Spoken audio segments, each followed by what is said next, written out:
the United States is the one supposedly calling the shots, and whatever arrangement that we could have will always be done within the purview of what's convenient for them. No?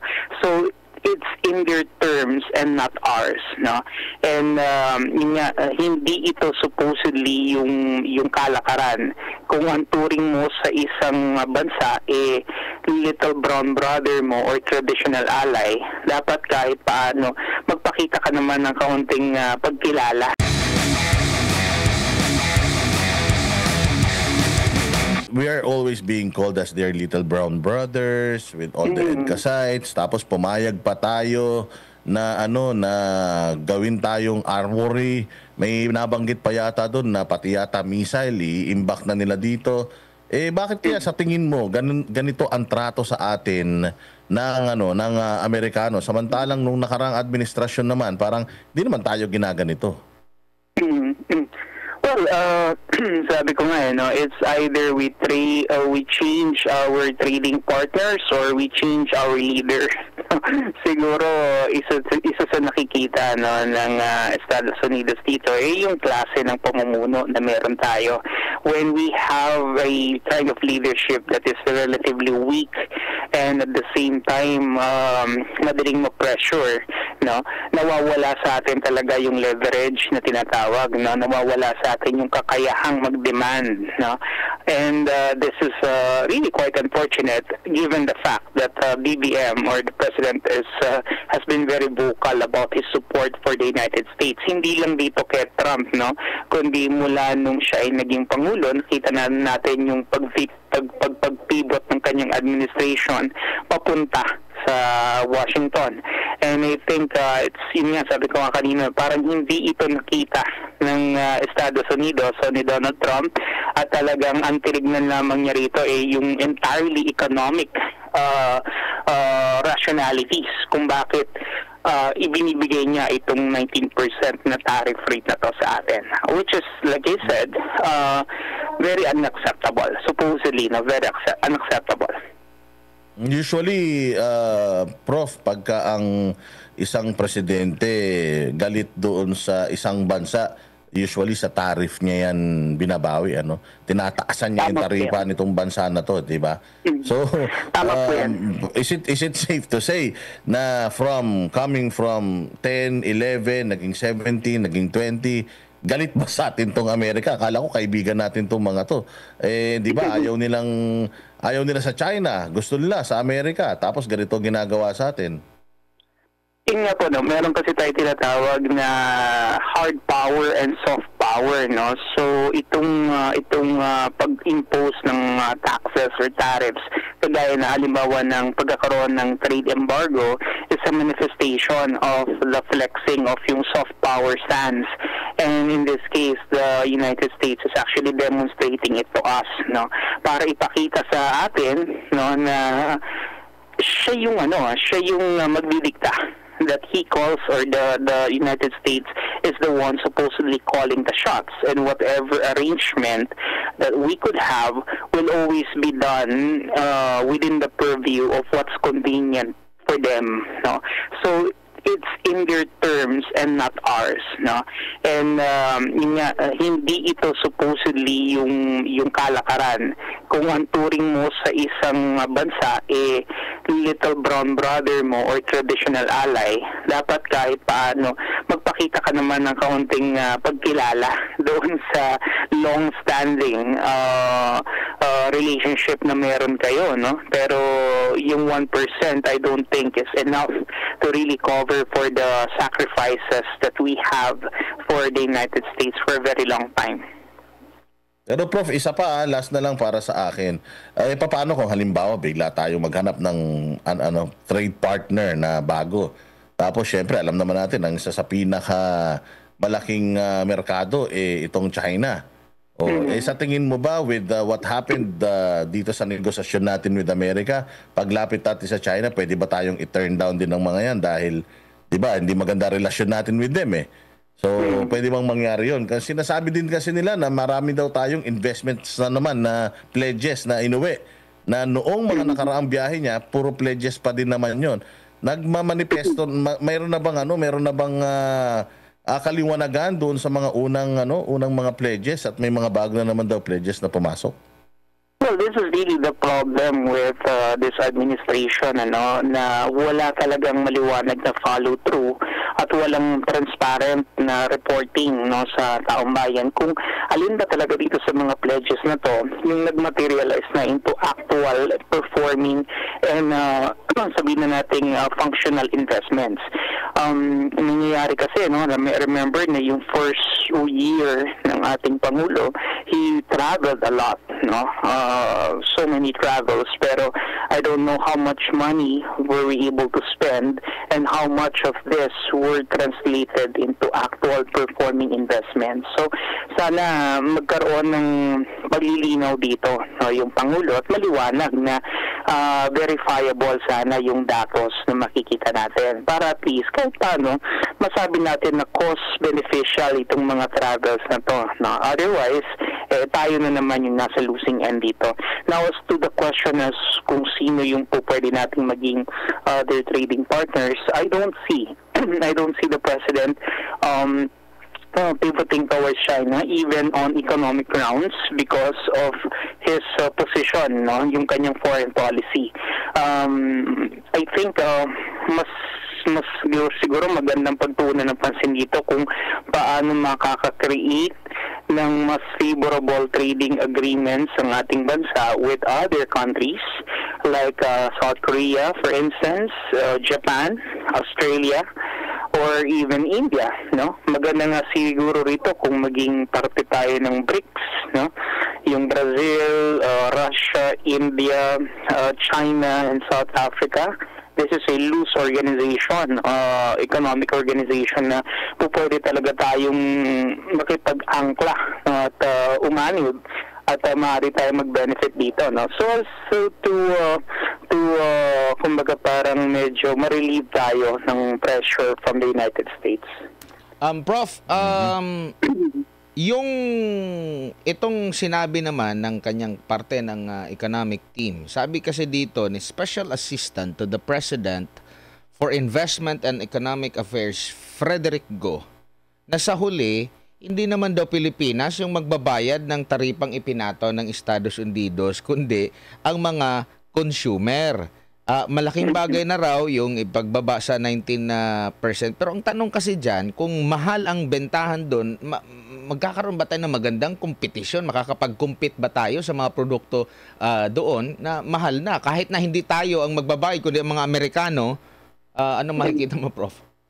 Well, hindi nga siyempre kung halimbawa, kung papasok doon ang isang produkto na galing sa atin, maaaring nakuha dito ng mura, pero kung papatawan niya ng 19% na taripa, significantly magiging malaki yung addition nito, yung idadagdag dito doon sa presyo ng finished product na yun. And it may create a trade imbalance in such a way that most Americans or maybe even the Filipino community there will no longer be purchasing itong mga goods or commodities coming from the Philippines, presumably because of the very high and exorbitant cost na maaaring hindi naman talaga ganun kamahal supposedly, pero dahil nga dito sa mataas na taripa na pinapataw sa kanila ay talagang nagkakaroon ng paglobo doon sa presyo. Siyempre, alam naman natin, simple law of demand and supply, kapag mataas ang presyo, maaaring bumaba talaga ang demand. So, maaari talagang maapektuhan yung ating mga locally produced goods dito na pumapasok sa Estados Unidos if this thing will go through. And I think in this case, talagang ito na yung magiging final na tariff rates natin with US. Pinagmalaki ni Marcos Jr. na siya yung bansa from Southeast Asia talaga na nagkaroon ng face-to-face ngayon kay Trump para nga dito sa trade negotiation. Nanguna siya sa maraming mga representative nga na nabanggit. Pero ganito yung naging resulta, Prof. Ano ang may epekto ba to sa kanyang imahe, lalo na sa paningin ng mga negosyante sa kanya, ng mga tao sa kanya, ng mga observer sa kanya? Babagsak ba yung kanyang, kumbaga, ay, wala pala tong kakayanan. Parang ganun ba yung magiging tingin, Prof? Anong nakikita pag analisa mo rito? Well, kasi parang no, parang nangyari is that bago pa siya umalis, no, may mga pronouncements na yun nga kaakibat nito or along this line, no, and parang itong parang counting the eggs even before they hatch. No?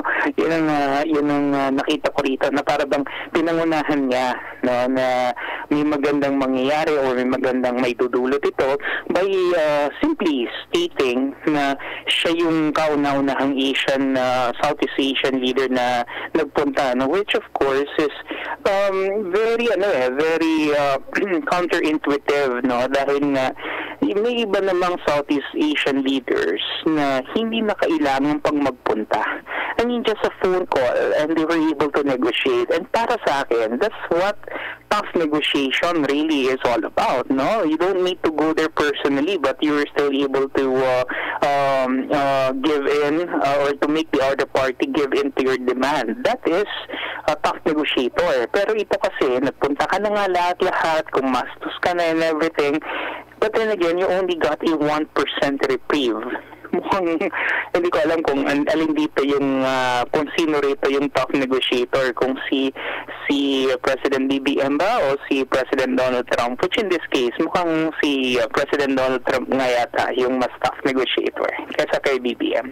Opo, and lumulutang din ngayon na may banat daw itong si Trump sa sa dating administration, which is do hindi niya pinangalanan na Duterte, pero sabi niya dating administration sa Pilipinas. Nakikita mo bang banat ito sa dating administrasyon or kumbaga parang indirectly parang mas maganda yung magiging resulta kung si Duterte yung Duterte administration ang magkakaroon ng kasunduan, kasi ito nga yung nangyari sa kanyang pakikipag-usap kay Marcos Jr. Kumbaga parang ang basa ko kasi dito, Prof, no, na parang kung si Duterte pa yung kanyang kadil, baka mahirapan, hindi magiging ganito kadali. Prof, anong tingin mo dito? Banat ba ito kay or parang indirectly parang dapat ang pagtanggap natin dito mas magaling pa pala si Duterte, kasi kung si Duterte siguro baka hindi ganito kalala ang mangyayari. Prof, ano nakikita mo? Well, the way I see it kasi, no, sa mga negotiations, whether economic or the mga bilateral talks na to, or even political negotiations, there's always yung tinatawag na psychology beyond or psychology that goes with it, no. Siyempre, power play to lagi, no? And the negotiators, both of them, actually knows who is this person that they're negotiating to or that they're negotiating with. And alam nila yan, ramdam na nila kung hanggang saan ba yung kakayanan ng bawat isa. And in the case of ito nga ni President BBM, maaaring hindi naman lingid sa kaalaman ng Pangulo ng Estados Unidos na medyo meron talagang meron siyang problema, particularly doon sa kanyang leadership stance at saka yung kanyang leadership style, which is not the same as what we have seen in the case of the former President Rodrigo Duterte, no? So I think ito yung mga telltale signs na maaaring bago pa sila nag-usap, no, buo na yung pagpapasya ni President Donald Trump na kung magbibigay man siya ng concession, it will just be a very, very minimal one, as in the case of what really happened. In short, hindi dahil sa persuasiveness at hindi dahil doon sa leadership acumen na meron yung ating Pangulo, kundi dahil lang ito talaga doon sa terms and conditions na kaya lamang ibigay ng Estados Unidos. This is the most that they could give, which I believe could not have happened if the leader that we have is of a different breed or of a different leadership style, no? Kung mas meron talaga siyang kakayahan, mas may maayos na demeanor at mas may maayos na government style, maaring hindi ganito kaagad na 1% lamang yung ibibigay sa atin.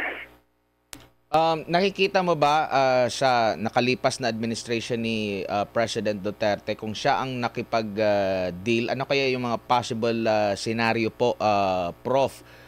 Matitinag ba siya sa US or maghahanap ng ibang mga lugar na mas maganda ang deal pero hindi mag-give up doon sa zero tariff mula sa mga imported products mula Amerika papuntang Pilipinas? Definitely, the former president will not settle for something na kung saan tayo ay talagang malinaw na nasa dehado na posisyon. No? The former president really understands yung kakayahan ng pagkakaroon ng dignidad, no, para sa ating sambayanan. And definitely, this is going to be very much unacceptable para sa kanya na kagaya nitong binigay kay Pangulong Marcos. No? So, I think he will definitely be negotiating hard and well, and maybe if the American president will not give in to his demands, I think he's going to most likely walk away from the negotiating table and maybe open doors for other countries na doon na lang tayo makikipag-areglo, no? Kasi I mean, that's the persona of the former president. Ayaw niya na tayo yung madedehado, ayaw niya nalalabas na para lang tayong sunod-sunuran, no? And that's something I know that whoever it is that he is dealing with during that time also fully understands, no? And maaaring hindi naging ganito yung kinahinatnan kung sakaling yung dating presidente natin ay gumawa nitong negotiation na to. Prof, Presidente Marcos Jr. lang ba ang dapat masisi dito, yung kanyang economic team din? Well, ito kasi purely parang deliberation to, no, a negotiation between two heads of states, no, and siguro what the economic team could have done here is to provide ample data, ample information to the president. Pero as to whether this is going to be heard, no, by the American president, kung nakikita natin parang sandaling-sandali nga lang halos yun na naging pag-uusap nila, maaaring wala rin naman talagang pagkakataon yung ating Pangulo na ilatag lahat, no, ng mga datos at mga information, because what I really feel here is that the American president really is already kumaga parang already made the decision even beforehand that this is the only thing that he could provide and that he could give, even if the Philippines will be going there, even if the president himself will be the one to go there dun sa Washington, hanggang dito lang talaga, no? So tingin ko kahit na naibigay ng ating Pangulo yung mga sapat na mga impormasyon, sapat na detalye, mga datos, tingin ko magiging immaterial pa rin yun in the face of an American president who is already certain as to what amount and what level is going to give to us, lalong-lalo na dito sa negotiation nga na ito na nangyari.